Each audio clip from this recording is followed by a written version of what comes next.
जय जय श्री राधे श्याम। कैसे हैं आप लोग? विश्वास से बहुत ही कुशल मंगल होंगे और उतने ही कुशल मंगल ढंग से आप लोगों का दिन भी चल रहा होगा।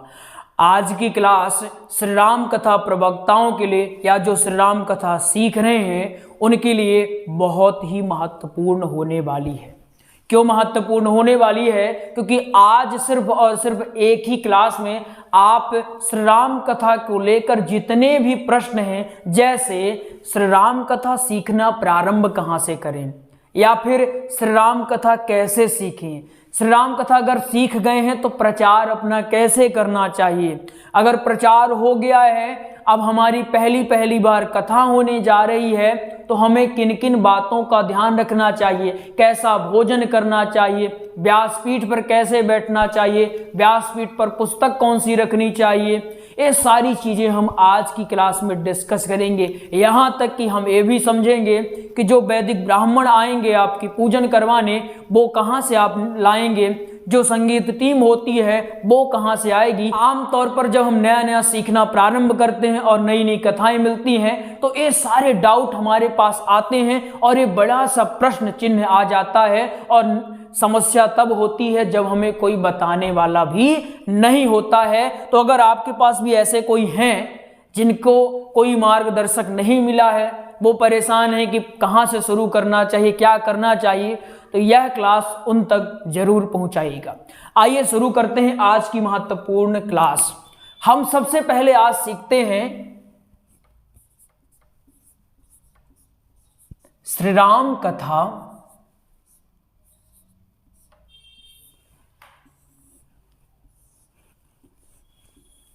श्री राम कथा, ठीक है ना।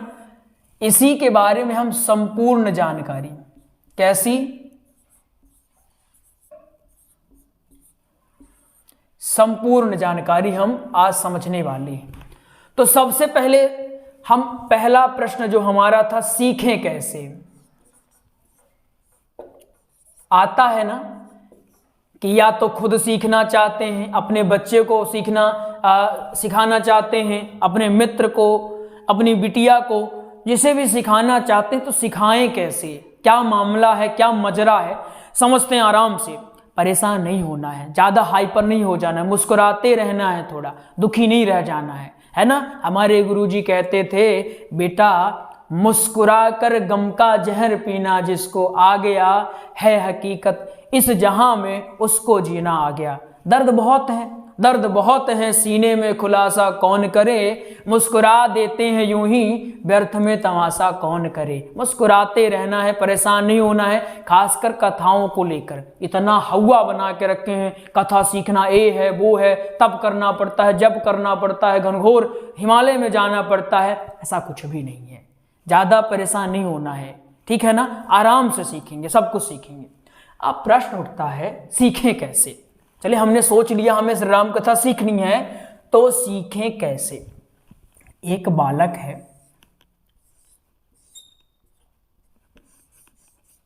यह एक बालक है, मन में विचार आया कि हमें श्री राम कथा सीखनी है। श्री राम कथा सीखने का विचार इस व्यक्ति में आता है, इसे कैसे सीखना चाहिए। देखिए, सीखने के बहुत सारे तरीके हैं। जैसे पहला तरीका है गुरुकुल ज्वाइन कर लें, गुरुकुल ज्वाइन कर लें। यहां कम से कम 4 से लेकर 6 वर्ष तक में यहां कथा सिखाई जाती। कुछ गुरुकुल ऐसे भी हैं जो 4 महीने, 6 महीने, 7 महीने में भी कोर्स करवा देते हैं। वो कैसे करवाते हैं वो उनका मामला है। लेकिन अगर प्रॉपरली सीखना चाहते हैं कि अपने को जो श्री राम कथा एकदम पूरी की पूरी सीखना है अच्छे से, तो 4 से 6 वर्ष अच्छे से टाइम देना है। इसमें वो भी रहेगा कि आपको याद भी होना चाहिए। जो 6 महीने का कोर्स होता है वो कोर्स तो हो जाता है, लेकिन आपको लंबे समय तक याद करना पड़ेगा, है ना। तो आखिर जोड़ा जाए तो टाइम उतना ही खिंच जाएगा, है ना। तो अपने को समय 4 से 6 वर्ष गुरुकुल में समय आप दें। अगर गुरुकुल से प्रॉपर सीख रहे हैं तो हम तो यही कहेंगे 4 से 6 वर्ष। अगर इतना नहीं हो रहा तो कम से कम 2 वर्ष का समय तो बिल्कुल देना चाहिए। यह सिर्फ पठन पाठन के नहीं, आपका माहौल वहाँ जब अच्छा रहता है तो आप नई चीज़ें सीखते हैं, नए मित्र बनाते हैं, तो नए मित्रों से भी नई चीज़ें सीखते हैं, गुरु का सानिध्य रहता है। इतना समय देना बेहतर होता है। अब ये बात उठती है कि या तो हमारे पास धन नहीं है, तो कुछ गुरुकुल ऐसे हैं जो उन्हें शुल्क भी कराते हैं, कुछ गुरुकुल ऐसे हैं जो शुल्क लेकर करवाते हैं। वो आप देख लीजिएगा, यत्र तत्र वृंदावन चले जाए, काशी बनारस, जहाँ अयोध्या, जहाँ जाना हो हर जगह आपको अच्छे अच्छे गुरुकुल मिल ही जाएंगे, अच्छे आचार्य भी मिल जाएंगे। तो ये तो हो गई उनकी बात। अब कहें गुरु जी इतना समय नहीं दे पाएंगे तो क्या करें?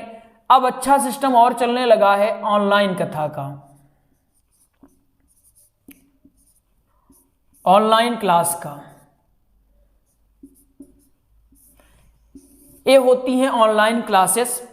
इसमें लगभग 9 से 10 महीने का समय लगता है और एक लगभग क्रैश कोर्स करवाया जाता है। इसमें सारी चीज़ें इसमें नहीं करवाई जाती। इसमें केवल और केवल वो चीज़ें आपको बताई जाती हैं जो आपको 9 दिन तक व्यास पीठ पर बैठ के बोलना है। मतलब कथा प्रारंभ कहाँ से होगी पहले दिन, उसका विश्राम कहाँ पर होगा दूसरे दिन, तीसरे दिन, ऐसा पूरा एक मीटर आपको तैयार करवाया जाता है, आपको याद करवाया जाता है, बोलने की प्रैक्टिस करवाई जाती है। तो ये तो ऑनलाइन क्लास का हो गया। लेकिन इसमें एक समस्या है, थोड़ा सा समस्या है कि ऑनलाइन आज ऐसे भी लोग हैं जो आपको सिर्फ और सिर्फ पढ़ाते नहीं, वो पढ़ाते आपको दिखेंगे नहीं, बस आपको क्लास देते मिलेंगे कि हमारा एक क्लास है, हमारा वो क्लास है, आप हमारी क्लास ज्वाइन करो। तो जो भी आप क्लास ज्वाइन करना चाहते हैं थोड़ा सा जांच पड़ताल जरूर करना चाहिए। कहीं भी अगर चाहे आप गुरुकुल में जा रहे हैं, ऑनलाइन कर रहे हैं, कहीं भी कर रहे हैं, जांच पड़ताल अच्छे से करें कि जिनके सानिध्य में या जिनके गुरुकुल में आप ऑनलाइन या ऑफलाइन सीखना चाहते हैं वो कैसे हैं, आपको बढ़िया से पढ़ा पाएंगे या नहीं, उनका व्यवहार कैसा है। मेन तो व्यवहार भी होता है। हमारे पास कुछ बच्चे ऐसे कॉल करते हैं, गुरुजी हम इस गुरुकुल में हैं, ऑनलाइन या ऑफलाइन पढ़ रहे हैं, उनका व्यवहार अच्छा नहीं है, जब भी हम बात करते हैं तो उनका मतलब अच्छा व्यवहार नहीं, कुछ पूछा जाए तो भड़क जाते हैं, जब बोले कि फीस लेना होता है तो अच्छे से बात कर लेते हैं, और जब वैसी बात हो गई तो हटा देते हैं, इग्नोर कर देते हैं, कुछ बताते नहीं अपने को। तो थोड़ा सा व्यवहार में कि आप जिनके पास जा रहे हैं, जिनके सानिध्य में जा रहे हैं, उनके पास आचार्य कैसे हैं, उनके पास नोट्स की व्यवस्था कैसी है, और जो वो स्वयं हैं वो कैसे हैं, वो सारी चीज़ें मैटर करके आप स्वयं विवेकी हैं, एक खोजबीन करके अच्छे से जांच पड़ताल जब हो जाए तो वहां पर ज्वाइन कर लीजिए। अगर अच्छे से जांच पड़ताल नहीं करेंगे तो सिर्फ और सिर्फ 9 से 10 महीने का समय जाने वाला है। ठीक है ना? चलिए अब दूसरा आता है घर से। घर से वो भी कैसे? स्वयं कहेंगे गुरुजी देखिए ना, तो हम गुरुकुल ज्वाइन करेंगे ना ऑनलाइन क्लास लेंगे, हम स्वयं करेंगे। तो कैसे करें? बहुत सारे तरीके हैं। या तो आपके घर में माहौल हो। माहौल कैसा? जैसे कहा जाता है कि बिजनेसमैन के घर में अगर कोई बच्चा पैदा होता है तो उसे बिजनेस नहीं सिखाया जाता है। अगर कोई नेता के घर में बच्चा जन्म लेता है तो उसे राजनीति नहीं सिखाई जाती है। ऐसे ही अगर कोई कथा प्रवक्ता के यहाँ बच्चा जन्म लेता है और उसमें योग्यता वाकई में है तो उसे कहीं सीखने की, कुछ और करने की आवश्यकता नहीं है। आधा ज्ञान तो घर से ही उसको मिल जाता है। घर का पूरा माहौल भागवत में, श्री राम कथा में रहता है। अब कोई सोचिए अगर श्री राम कथा करने वाले हैं, जैसे मान लीजिए आप में से कोई हैं अभी श्री राम कथा कर रहे हैं, तो घर का तो माहौल आपने राममय किया होगा। सुबह नित्य पूजा हो रही है, अर्चना हो रही है, आप बढ़िया चौपाइयाँ दोहे नित्य पढ़ते रहे हैं, कथाओं की बातें हो रही हैं। यज्ञमान का जब फोन आता है तो कथाओं की बात हो ही जाती है, वो बच्चा सुन रहा है, तो उसे माहौल की आवश्यकता नहीं है, वो स्वयं घर से कर सकता है। ठीक है ना? तो ऐसे लोग घर से कर सकते हैं। इसमें चाहे तो आप बुक्स अच्छी नोट्स ले सकते हैं, बुक्स या नोट्स जो भी आप चाहें तो कर सकते हैं। इससे भी किया जा सकता है, इससे भी किया जा सकता है, इससे भी किया जा सकता है। तीनों चीजें पॉसिबल हैं। और अगर चौथा कोई तरीका है तो आप बताइएगा, हमें इतनी ही जानकारी है। चलिए अब अगला प्रश्न हम समझते हैं कि अब कथा तो हम सीख गए, आपने जैसे बताया हमने इन नियमों का पालन किया, अब कथा हम सीख गए या फिर सीख जाएंगे, उसके बाद क्या करें? ठीक है ना? कथा सीखने के बाद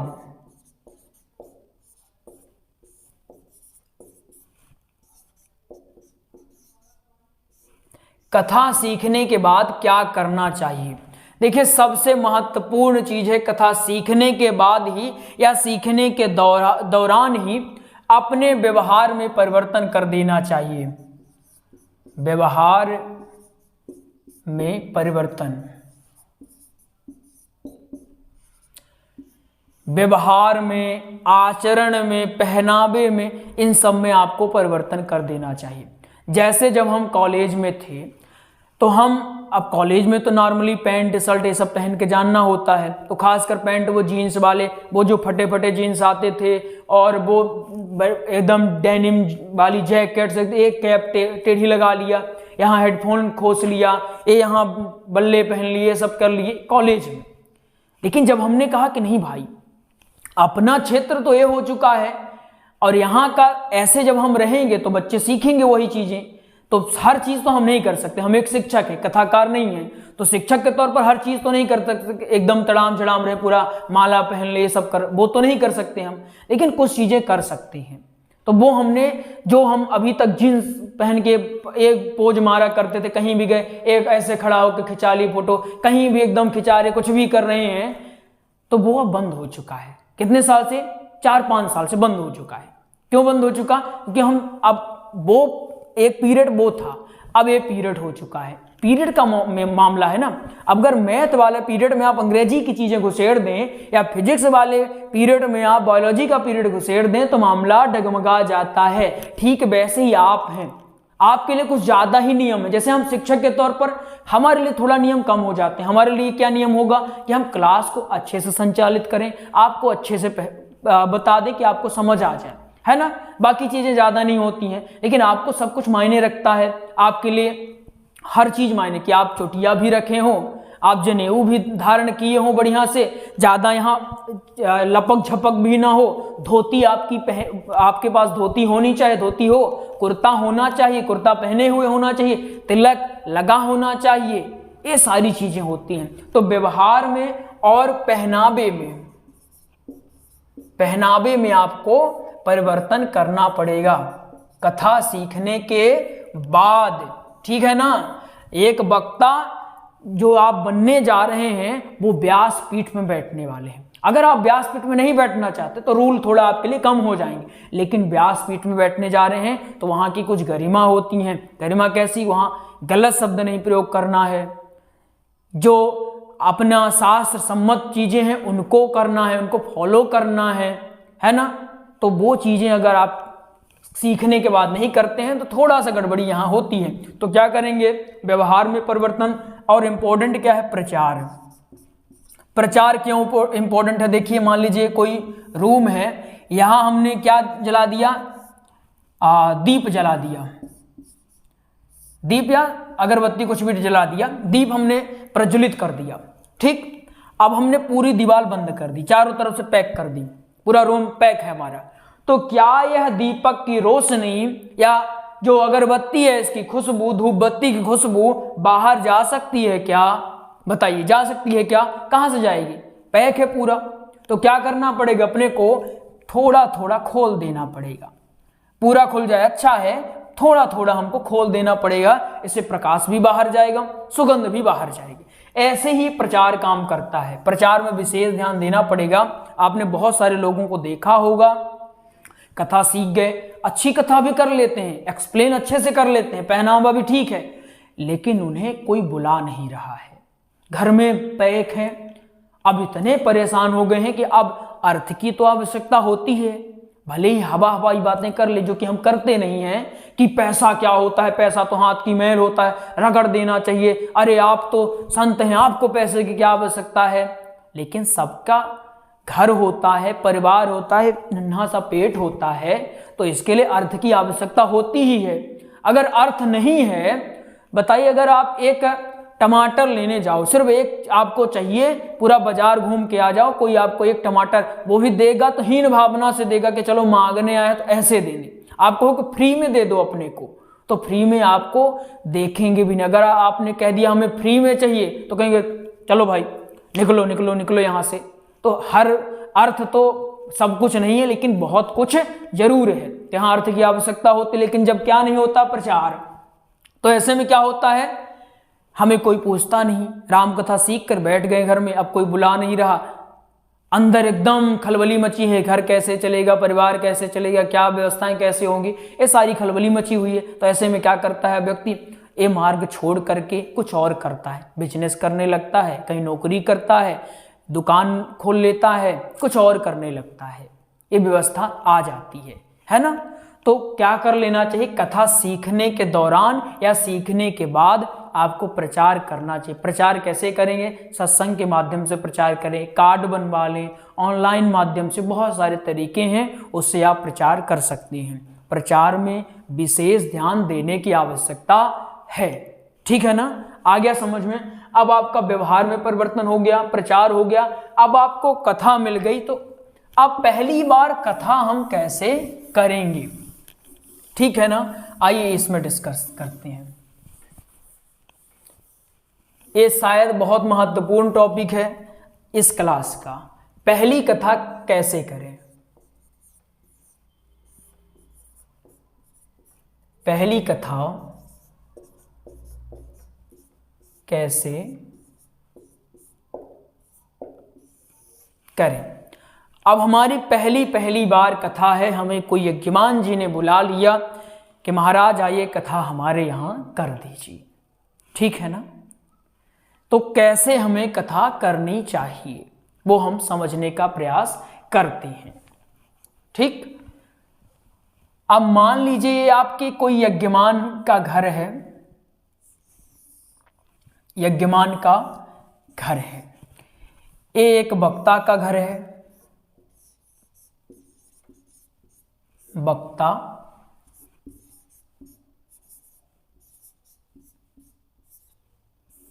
यज्ञमान।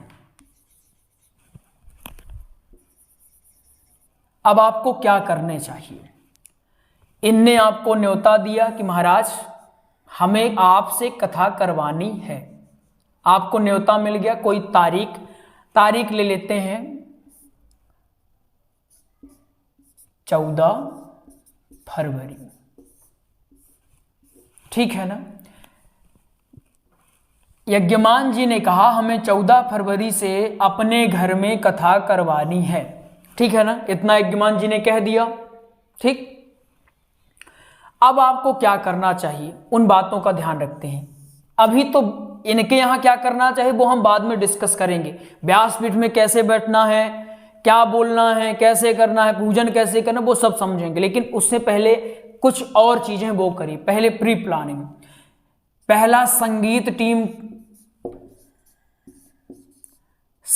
टीम आपकी नियुक्त हो जानी चाहिए। आप सबको कह दीजिए 14 तारीख को अपने यहाँ चलना है, ठीक है ना। संगीत टीम हो गई। अब 14 तारीख तुम लोग गलत मत समझ लेना, 14 मत लो, चलो 12 ले लो, 12 फरवरी से, ठीक है। संगीत टीम हो गई। जो आपके पंडित जी हैं, पंडित जी या फिर आचार्य जी, आचार्य और पंडित में भी अंतर होता है, ठीक है, ये भी समझ लीजिएगा। पंडित जी या फिर जो आचार्य जी हैं, इनकी नियुक्ति आप कर लीजिए। जहां जाने वाले हैं, कैसे जाने वाले हैं, उसकी व्यवस्था भी कर लीजिए। प्री प्लानिंग इसको ही कहा जाता है कि भाई साहब अपने को मध्य प्रदेश से छत्तीसगढ़ कहीं जाना है, तो किसी जिले में, तो हमें वहाँ की रिजर्वेशन जैसे जाना है वो व्यवस्था पहले से कर लेनी चाहिए, ठीक है ना। ऐसे ये होती है प्री प्लानिंग। तो संगीत टीम अपनी होनी चाहिए, आचार्य जी, सारी व्यवस्थाएं। अब मुद्दा तो यहाँ उठेगा, यहाँ तो आप कैसे भी घसीट मसीट के पहुंच जाएंगे, मुद्दा उठेगा यहाँ पर। यहाँ हमको क्या करना चाहिए, ये बना हुआ है आपका पंडाल और यहां पर बना हुआ है आपका स्टेज। ये क्या है, पंडाल। पंडाल कैसे होना चाहिए ये भी समझिए। पंडाल भागवत की पुस्तक में भी लिखा है, सोचिए छोटी छोटी बातें लिखी हुई हैं उसमें।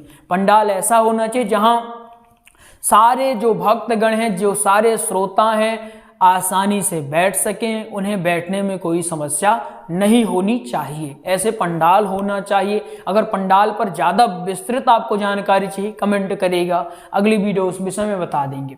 ये पंडाल थोड़ा बड़ा होना चाहिए और यहाँ होना चाहिए स्टेज। स्टेज की हाइट अच्छी खासी होनी चाहिए और यहाँ बीचों बीच बनता है क्या, व्यासपीठ, यहाँ व्यासपीठ का निर्माण किया जाता है।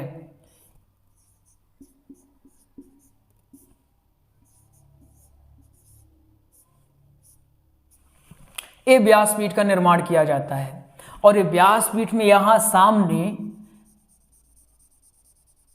श्री राम कथा के ग्रंथ रखे जाते हैं। रामचरितमानस अगर आप कर रहे हैं तो वो रखिए, वाल्मीकि कृत रामायण कर रहे हैं तो वो करिए। तो यहाँ पर जो भी ग्रंथ है, यहाँ ग्रंथ रखा जाता है। ग्रंथ के साथ साथ यहाँ श्री राम जी की प्रतिमा रख सकते हैं, प्रतिमा, मूर्ति, श्री राम कथा के लड्डू गोपाल की जो भी हैं जिनकी मूर्ति रखना है आप रख सकते हैं, इसमें कोई वो नहीं है। ठीक है ना। अब यहाँ तो ये बात हो गई कि हमने व्यासपीठ का निर्माण कर दिया, साफ सुथरा होना चाहिए, अच्छा होना चाहिए। अच्छा हो कि सफेद चादर आप बिछाएं, सफेद जो चदरा होता है ना उसको बिछाएं, ज्यादा अच्छा होता है। बाकी आप जैसे बिछा सकते हैं कर सकते हैं, ठीक है ना। सफेद या फिर पीला ऐसे बिछाएं। लेकिन जो सामने वाला पोर्शन होगा यहाँ आपको पीला, ठीक है ना, पीला वस्त्र ही यहाँ पर वो करना है। यहाँ जो सामने जहाँ पर ग्रंथ और प्रतिमा रखी जाएगी यहाँ का अच्छा होगा कि पीला वस्त्र यहाँ रखें, ठीक है ना।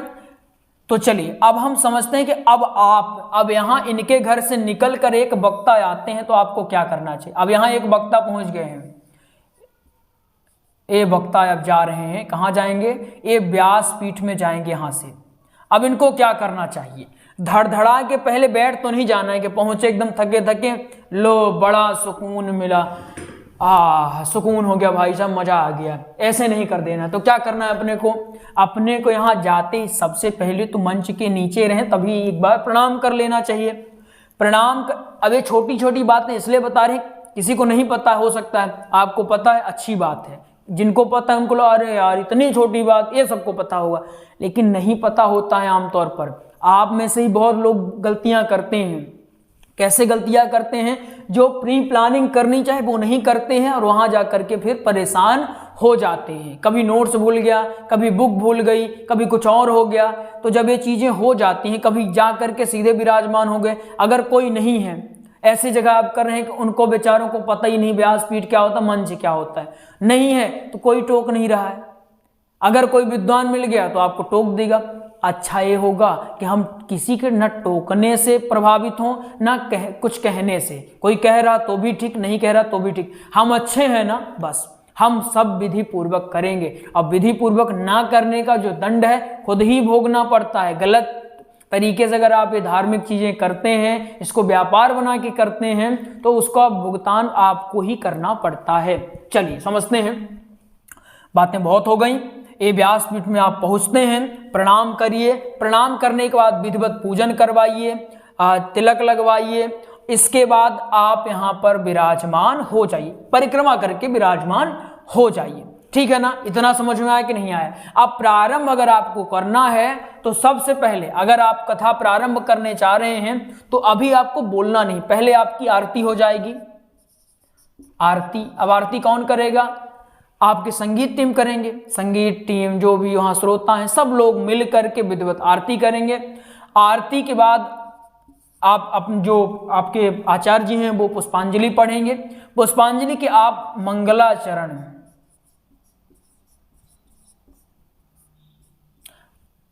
मंगलाचरण गायन करके अब आप कथा प्रारंभ कर दोगी, ठीक है ना। ये समझ में आए। अब रही बात भोजन की कि हमें भोजन 9 दिन तक कैसे करना चाहिए।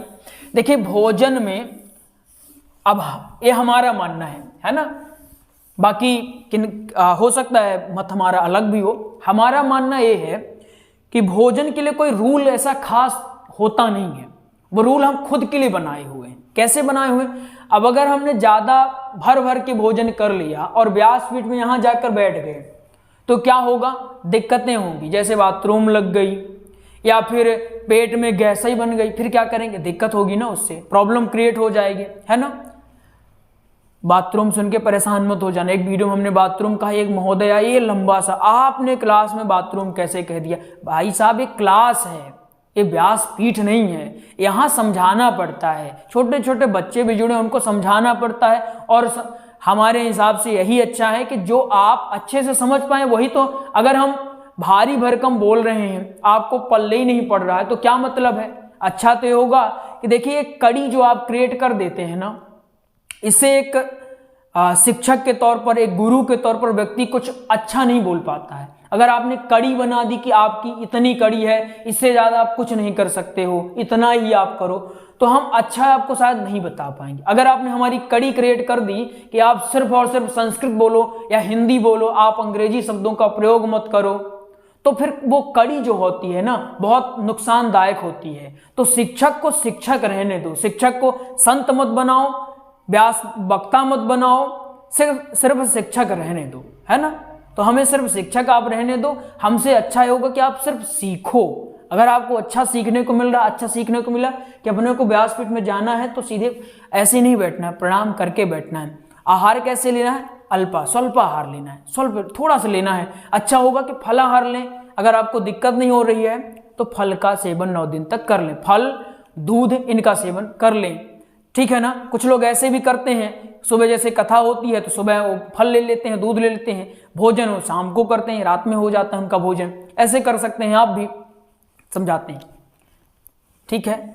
अगर आप मैनेज कर पाते हैं, 4 घंटा बोल पाएंगे, तो आप भोजन ले लीजिए, कैसा भी, उसमें समझौता ना करिए, ठीक है ना, ले लीजिए। अगर आप 4 घंटा भोजन लेने के बाद भी बोल सकते हैं। लेकिन अगर भोजन लेने के बाद नींद आने लगती है, पेट एकदम गुड़गुड़ करने लगता है, तो फिर क्या करना चाहिए? आप जैसे मान लीजिए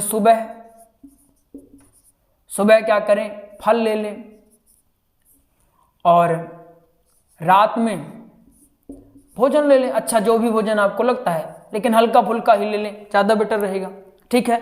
आप कहेंगे नहीं गुरुजी हम थोड़ा और मैनेज कर सकते हैं, 9 दिन की तो बात है, बढ़िया है, वो तो अति उत्तम है भाई, अति उत्तम है। तो दूसरों के लिए क्या है? सुबह फल और रात में भी दूध और फल, बादाम ले सकते हैं, किशमिश ले सकते हैं, जो लेना चाहें वो ले सकते हैं, ठीक है ना। ये आपका एक रूटीन हो गया। पॉसिबल है तो ये करिए, थोड़ा कम पॉसिबल है तो ये करिए, अगर ज़्यादा पॉसिबल है तो ये वाला कर लीजिए। आ गई बात समझ में? तो हमने क्या क्या सीखा, ये वाला थोड़ा सा स्क्रीनशॉट लेना हो तो ले लीजिएगा, ठीक है, हो गई। चलिए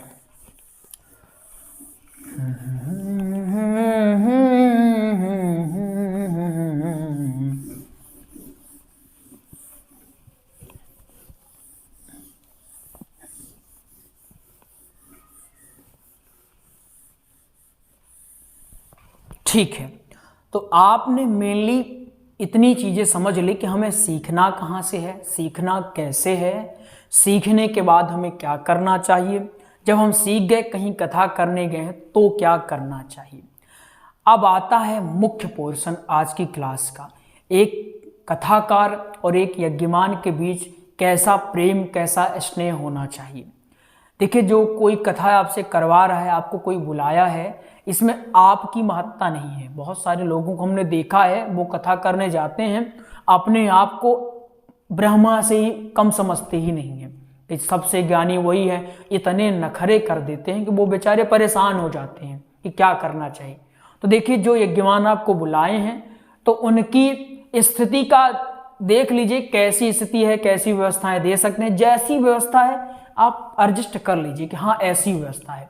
और ये जो 9 दिन का आपका कार्यक्रम या समय आपका जो चलेगा कथा वाला, तो अच्छा ये होगा कि इस बीच में प्रपंच से थोड़ा सा बचे रहना है, इसको थोड़ा सा साइड कर देना है। मतलब 9 दिन ऐसे आपको करना है, शायद इसीलिए व्रत का विधान है कि ताकि नेगेटिविटी अपने अंदर ना आए। इससे क्या होगा, आप कथा में रुझान पैदा नहीं कर सकते, अच्छी व्याख्या नहीं कर सकते। तो कहीं भी, चाहे आप भागवत करने जाओ, चाहे राम कथा करने जाओ, अच्छा यही होगा कि आप सबसे बढ़िया है कि सारे प्रपंचों को 9 दिन के लिए साइड रखो। अब जो भी प्रपंच है बोल दो भाई साहब 9 दिन बाद आना, अभी हमारी कथा चल रही है, पहली बात। दूसरी बात इंपॉर्टेंट है, आपको नोट्स लेकर ही जाना है कथा में, चाहे आप खुद से बनाए हो या कहीं से लिए हो या आपके गुरुजी ने बनवाए हैं, नोट्स लेकर जाना है। या आपके छोटे गुरुजी का काम करते हैं, जैसे आपने कहा गुरुजी हमारे साथ चलिए, हमारे घर चलिए ना। हमने कहा हम तो नहीं जा सकते, इनको लेके चले जाओ। ये भी हमारे साथ रहते रहते थोड़ा बहुत जान गए हैं, भले ही कैमरा ऑन ऑफ करते हैं, लेकिन सुनते सुनते सारे श्लोक हमसे ज़्यादा इनको श्लोक याद हो गए। इनको लेके चले जाओ, आप लेके चले गो, आपकी हेल्प ये भी कर देंगे। कहीं अटकेंगे तो हेल्प कर देंगे, क्योंकि हमने भेजा है तो समझ के भेजा होगा कि हाँ कुछ तो जानकारी है तब भेजा है। अर्थात ये छोटा गुरु है आपका, नोट से छोटे वाले गुरु हैं, तो इनको छोटे गुरु मान के गुरुदेव आप बैठिए, हम 4 घंटे की कथा जो प्रस्तुत करेंगे, अच्छा हो आप कृपा करिए। चले, आज हमने बहुत सारी चीजें समझ ली है, प्रचार प्रसार सब कुछ। अब क्लास विराम की ओर जा रही है। एक जानकारी देते हैं, हमने भागवत जी का, श्री राम कथा का हुआ, सत्संग का, इनका हमने सत्संग का, इनका हमने प्रॉपर नोट्स हमने तैयार करवा दिया है, ठीक है ना। भागवत जी का नोट्स 1389 रुपए, श्री राम कथा का नोट 1449 रुपए, सत्संग का नोट 441 रुपए में आपको मिल जाएगा। अगर आपको प्राप्त करना है इस नंबर में कॉल कर ले, नंबर है 8269386376। ये नोट्स आपको मिलेगा कैसे वो भी समझ लीजिए। ये पीडीएफ फाइल में रहता है, ठीक है ना। कैसे रहता है? पीडीएफ फाइल में रहता है। भागवत जी का नोट्स टाइपिंग में है, श्री राम कथा का नोट्स हस्तलिखित है। सारी चीजें इसमें इंक्लूड रहती, कथा के हिसाब से बनाया गया है। अर्थात जो जो व्यासपीठ में बैठ के आपको बोलना है, प्रसंग, दृष्टांत, भजने, श्लोक, दोहे, ये सारी चीजें इसमें रहती हैं, ठीक है ना। भागवत में एक नई चीज भी अब हमने इसमें ऐड कर दिया है, संबोधन। अब आपको संबोधन और इसका सिलेबस अलग से ही मिल जाता है, ये नया आपको ऐड हो रहा है, सिर्फ 1389 में, अलग से नहीं देना पड़ता। तो ये ऐड हो चुका है। जो अलग से लेते हैं उनके लिए कुछ शुल्क लगता है, जैसे शुल्क कितना लगता है आपको 29 रुपए, ठीक है ना। जो अलग से वो लेना चाहते हैं उनके लिए 29 रुपए में मिलता है, और जो इसके साथ ही लेते हैं तो वो इसमें निःशुल्क रूप से ऐड करवा दिए हैं। तो आइए मिलते हैं अगले प्रसंग में, तब तक के लिए जय जय श्री राधे श्याम।